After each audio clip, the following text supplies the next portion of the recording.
10/10 يا زمالك، ينصر دين ابوك يا شيكابالا. شفتوا السرويات؟ شفتوا السرو؟ مش قاعد اقول لك يا احمد لو دابت الوردي ريحتها فيها يا ولدي. يابا ريحتها فيها، بس الناس كلها هتقول لك شيكابالا راجل كبير وعجوز. يا ابوي مين قال لك كده؟ اسمع الكلام اللي يقولوا لك كان شيكابالا عايز يخش جيم يتمرن في صاله الحديد يا احمد ويرجع كده يا احمد. يرجع كده؟ انت شايف ده يابا؟ انا شايفك دي. فاكر الواد حسام اشرف دي لما كان في بدايته في الزمالك اقول له الواد ده مش مهيم، الزمالك تعبان.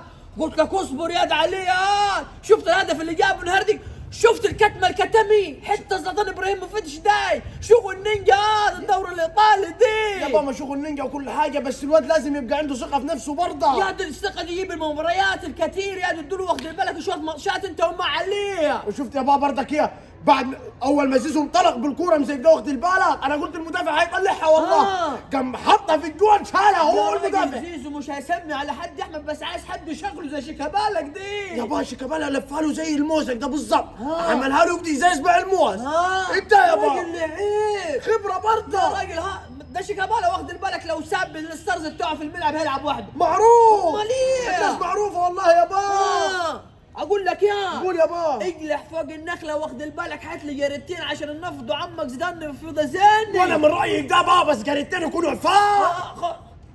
هي فيها صديق. لف الناحيه انت جيت لي برجليك يا تموت يا حلوه يا بطه. بس وعملك كنت موت بلا حلوه بلا بطه. ما شايفك انت وولدك عمالين تتشاوروا؟ امال يا الماتش اللي فزتوا في الكونفدراليه ده تعمل لكم حكاوه يا صديق؟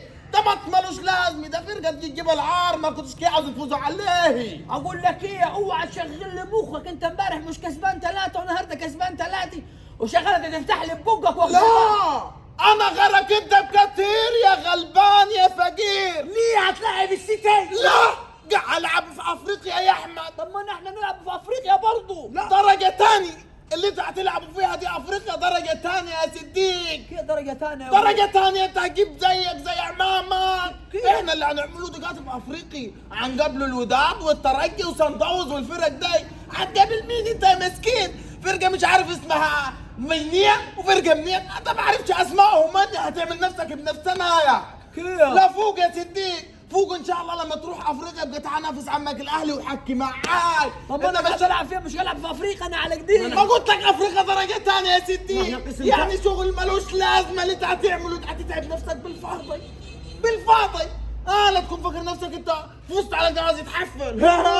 يا ابوي ده روح يا حاج. ما انت ولا فطيت ولا جبت جريدي انا لحقت ولا جبت صفصافه ولا لحقنا نرفع الجريد. خدنا شوح ملوح مشوح ملوح وخد بعضه مشى نسيبوه احنا على جديد. لا نسيبوك يا باباس. وبعدين على كده يا احمد انا عن نفسي اتوحشت دوري ابطال افريقي، عايز اروح كاس العالم يا وقت ابوك قبل لما اموت. يا ابوك ليه تموت بعد الشر عليك؟ طب ليه؟ طيب نحن واخدين بالكم خلاص يعني الكونفدراليه داي كتبت على نحن بس وليا. يا ابو ان شاء الله واخد بالك بعد ما تجوزني ان شاء الله وعيالي والحكاوي دي واحفادك يحضروا يا الزمالك ان شاء الله. يخرب ابوك يا احفادك ما عندك ما اتجوزت ولا تربربت انت تقعد طول عمرك فقر. احنا عايزين نروح دوري ابطال افريقي السنه دي ان شاء الله بتاعتنا ان شاء الله. هنروح يابا ان شاء الله بس يلا بينا عشان الواحد ما يتنرفزش يا احمد. يلا بقى قبل ما الغفير يجي يقول لك هتعمل ايه هني؟ قرار طافح يا اولاد.